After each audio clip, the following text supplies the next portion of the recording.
Philadelphia is truly the place to be this summer, so add the Match Room to your list. This is a limited time sports lounge experience at Four Seasons Hotel Philadelphia, opening June 11th through July 19th. Located on the 59th floor, the space has been designed for watching international soccer matches. There's elevated food and drink options, including dishes you can share, and the best views of the city. Plan your visit now. Make those reservations on fourseasons.com/Philadelphia/dining and experience the Match Room before it's gone. Y'all, I am so excited for this weekend. And I know it's Thursday, but Sunday, June 14th, is the annual Odunde Festival. And if you don't know, now you're going to learn more about it. This is the nation's largest African-American street festival. And it's been happening for more than 50 years. And it started right here in South Philly. So it is the perfect day to listen back to my conversation with Oshunbumi Fernandez-West, the powerhouse organizer who passionately runs this festival, keeping it a family business. I'll explain how. It's Thursday, June 11th. I'm Trenae Nuri, and here's how Philly celebrates Odunde.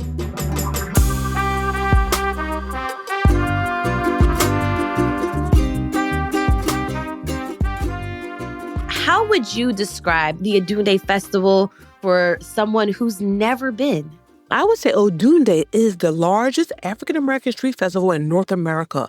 Up to 500,000 people come up to Odunde throughout the duration from 10 a.m. to 8 p.m. Our focal point is 23rd and South Street. However, the festival covers 16 city blocks. So from 17th and South to 24th and South, and from 23rd and Lombard, all the way to Grace Ferry and Christian. So Odunde is love. I hope that when people come to Odunde, they know that it's love. It is commitment.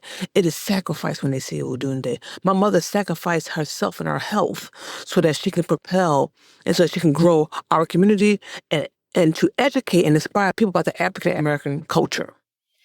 Tell me about your mom. I mean, this was her dream come true. She designed this festival back in 1975. Yeah, so my mother went to Nigeria and she witnessed the Oshun Festival in 1972.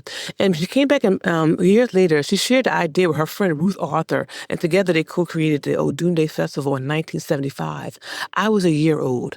My mother just wanted to create an event where we could celebrate the African and African-American culture. My mom said a lot of gang wars were going on around that time, and she wanted the community, she wanted the public to know that African-Americans are not the stereotypes that you see on TV. We are a loving people. We come from legacies. We come from our ancestors were king and queen. So my mother wanted really to highlight that and educate the community about that. And that's what she did with her idea. And I always just say to my mom, did you ever think that Odunde would grow to this magnitude? And my mom said, Bumi, no. I never thought Odunde would grow to this magnitude. So that's why I say, as her daughter, that when you look at Odunde, know that you can believe in yourself. Because everyone thought that my mother was crazy. They thought, they'll never let you walk down South Street. They'll never let you have an event. And so my mother was steadfast on that, and she put all her belief in God. And my mother said all the time, Odunde is God. You and I are just the vessels. What does Odunde actually mean? Odunde means Happy New Year from the Yoruba culture in Nigeria. Wow. So it's literally a celebration within the meaning. Yes, it is. Yes. Bumi, I'm curious, why is the Odunde Festival placed in this section of the city, which people call Graduate Hospital? Well, I was born and raised in that area, and my mother grew up in South Philly too, near 7th and Snyder. And so my mother said back in the day, that area was well known for African-American businesses and African-American people coming there to do business and live there in that area. And so that's why it started at 23rd and South Street, because that's where we lived at the time. And when she and Ruth started the festival, was Odunde greeted with open arms? I don't believe it was. I think that Odunde has always had its ups and downs. We've always had people in the community and outside the community trying to stop Odunde. It has not been a fairy tale, but through the grace of God, Odunde has survived 50 years, right? And we are the largest and the only African-American cultural festival in the city of Philadelphia left. Right? Street festival left. And so that talks about a lot of festivals come and go on, but Odunde has stayed fast. So it's really key that people understand that you're going to go through trials and tribulations when you believe in something. Everyone's not going to like you. Everyone's not going to believe in you. But most of all, you have to believe in yourself. And that's what my mother did. She believed in herself. So what I hear you saying is, it's definitely not easy to run a festival. So what goes into planning this annual festival? Yeah, it takes a lot of hard work. I would say that my mother had a lot of health conditions, right? So what I learned from my mom is that you have to have a balance. My mother didn't have a balance. She was trying to help everybody, and she got to take care of herself. So her health paid for it, right? And I had taken care of my mom since I was 16. I was her full-time caregiver from 16 to 43. So most of my life, majority of my life, I was my mother's caregiver, right? And so what I want everyone to know is that a lot of people see it from the outside. They see the festival, they say, oh my God, is she on TV having a good time? But people don't know the sacrifice and the hard work that it took. My mother raised 2 kids, and she worked for the city of Philadelphia as a social worker as she did Odunde, right? And so I want people to know that, be very clear about that. It takes a lot of hard work. I have been running Odunde since I was 22. I'm 51. So I've been running Odunde longer than my mother. Right? And so it takes a lot of hard work. I start in like September. I give myself about 2 months. I give myself all July and August to September. I'm working. We have year-round programming now. So Odunde is more than just a festival, right? We have Odunde 365 that I created in 2011. But I got tired of people saying, oh, that's just a festival. I was not going to let anyone, and I do mean anyone, try to minimize my mother's hard work or her legacy. So Odunde 365 is year-round programs. We go into schools, community centers, colleges, universities, and we provide cultural programming. And so it's a lot of hard work, but I love what I do. And they say, if you love what you do, you'll never work a day in your life. So I never really worked. I'm just doing what I love and what God has ordained me to do. Bumi, I'm wondering though, was this always your dream? I wanted to go to medical school. I wanted to be a doctor, but I have a degree in biology, human biology, anthropology from Temple University, and I have an MBA from LaSalle. And I realized that I like to play around a lot. I wasn't serious enough, right? So I said, okay, wait. But I wanted a degree in science because I said, this nonprofit thing won't work. I can always find a job in the science field, right? And so I wanted to be a doctor. But I will say this, and this is very important that you note this, is that my mother never forced me to take over Odunde. My mother always told me, and this is what I tell my kids. My mother said, Bumi, if you want Odunde, it's yours. But God did not put you on this earth to live my dream. Right. And so I always knew that. So I never felt pressured. I never felt like, oh my God, like, what am I going to do? Never. And plus it was, my mother passing the baton with me. It was a natural progression, right? I was my mother's shadow. Everywhere she went, I went. I mean, right? I was with her everywhere. Meetings with governors, mayors, city council people who liked Odunde, people who didn't like Odunde, community meetings. I was my mother's shadow. So me taking over Odunde was like breathing. It's almost like, if you're running a race and you have to pass the baton. My mother passed the baton to me so smoothly, you didn't know it happened. Because that's how in sync my mother and I were. Wow. For you, what did it mean when she transitioned? I think the key thing is that me and my mom, I think I can count on my hands. I can count on my hand maybe 1 or 2 times when I didn't speak to my mom. I saw my mom every day because I was a caregiver, right? And so when my mother transitioned, I knew that she was getting tired. I miss my mom every second. I do. I'm not going to lie about that. I want my mother to call my phone. I want her to knock on my door. I do. And anybody who has their mother still living, please make sure you cherish that, because sometimes when they're gone, that's it. And so, but me and my mom lived a full life, right? My mother passed away. A very close friend of mine said, Bumi, the amount of time that you spent with your mom, some people don't do it in multiple lifetimes.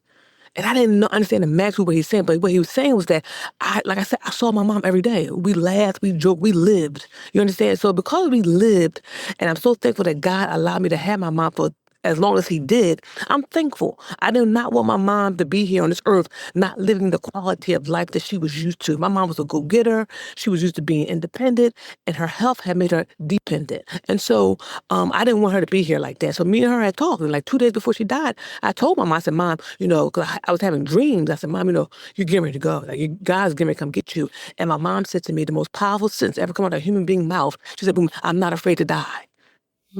And when she said that, I said, well, if you're okay, I'm okay too. My mom taught me how to live without her. So I'm good. We'll continue our conversation with Bumi and talk about the impact of the Odunde Festival after the break.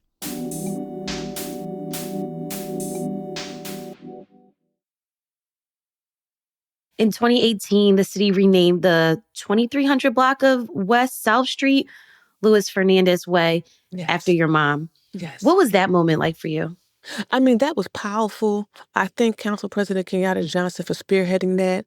And my mom was living, my mom would say, Boom, ain't this some shit? Like, they really named a street after me. Boom, ain't this something? My mother would have been cussing, you understand? And so I think that it just, how can I say, it was the period at the end of the sentence, because my mother lived a full life.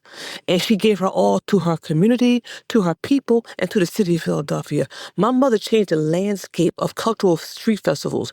When people saw Odunde, they went back to their cities and started their own festivals. So my mother lived a full life, and I think that it was the cherry on top when they named the street after her.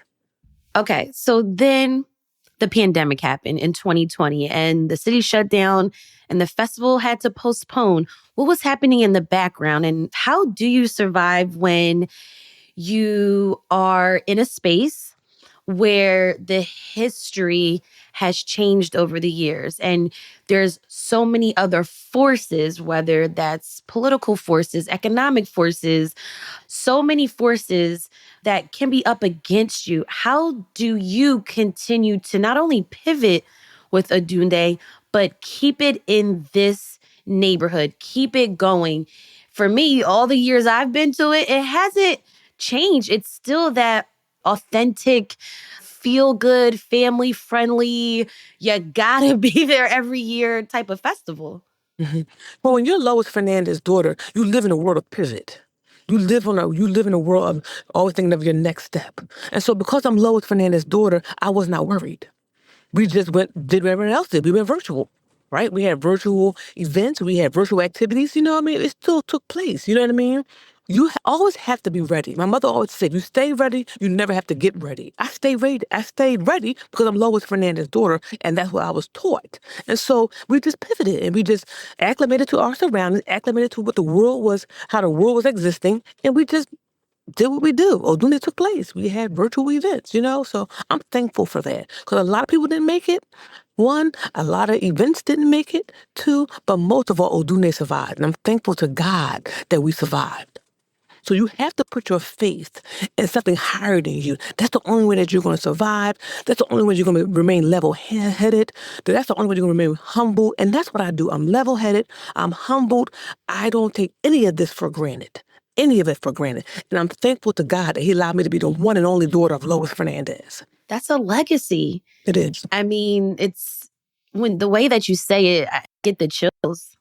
I also want to talk about just the economic impact of Odunde Festival and what it Yes. means to Philadelphia, what it means to small businesses, and particularly the Black community. 2015, we had a economic study done, and it found that Odunde has a $28 million economic impact on the city of Philadelphia and a $30 million economic impact on the state of Pennsylvania. No other, and be very clear, no other cultural festival in the city of Philadelphia has that type of economic impact in a 10-hour period. And so with that being said, it's more than just people coming out having a good time, okay? We make it rain. Mm-hmm. Okay, we make it be able to. Okay, yeah, yes, yes, Yeah. we do, and that's how I'm going to say it, and that's how I need you to document it. We make it rain, okay, and we feed families. We have people so people can go home, take care of their children, take care of their lives, and pay their rent and pay their mortgage. That is what Odunde does. What do you do the day of Odunde? Everything. Well, do you get to enjoy some of the food? Get a platter from one of the food vendors, or do you get to enjoy the music? hmm I think that at 4 o'clock is when it really hits me. When I'm around 3, 4 o'clock, when I'm on that South Street stage, I see nothing but a sea of humanity and all different ethnic groups and all different nationalities and all different demographics. I just close my eyes and I tell God, thank you. Thank you, God, for allowing Odunde to happen another year. Thank you, God, for watching over and protecting us, God, so nothing happens at Odunde. Thank you, God, for the resources so that we're able to put Odunde on. That's what I do. I give all praise and homage to God. Boomy, was there anything that you wanted to talk about that we may have missed? No, I just want to talk about the third generation. My son is now coming on board. He is the chief logistical officer for Odunde. And this is 3 generations. You know what I mean? I cannot articulate how I feel when I see my son, and I have 4 other children, and my 16-year-old, he helps also on the website side, on the technical side. Like, to see my sons help me, like I help my mother, it's just an overwhelming feeling. And I can't really, again, put it in words because it's just amazing how, just like me, effortlessly, they just fall right into place and they know what to do. And I'm just so thankful for them. That's amazing. I gotta give a special thank out to my husband and my 5 kids because 2-3 weeks out before Odunde, it's crazy for me. And when I tell you that everybody just knows what to do to make this engine keep running, there's no way I could do without my husband and his support. So I'm thankful to him, and I'm thankful to my kids, and thankful to everyone who is listening to this. Thank you for coming and supporting Odunde, all of you. Odunde is multi-generational. I saw 4 generations at Odunde: the great-grandmother, the grandmother, the mother, and then the daughter. 4 generations. And that just made my heart smile because I know that God has so much more for me to do. And when I see the younger generation there, under 18, the younger kids there, I know that God is saying, Bumi, there's so much more for you to do. So I'm thankful to everyone, internationally and nationally, locally, who support Odunde. We could not make it without you. Thank you. Wow. Thank you so much for your time, Bumi. You're welcome.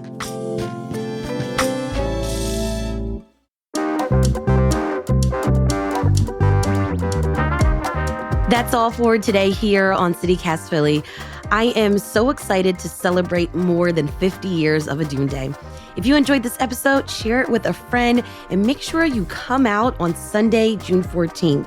Also, rate the show, leave us a review, and hit that subscribe button. Be sure to sign up for our morning newsletter to learn more about what else Philly's talking about. And don't forget, you can support the show and get great perks by becoming a CityCast Philly neighbor at membership.citycast.fm. We'll be back tomorrow morning with the Friday News Roundup. Talk to you then. Bye.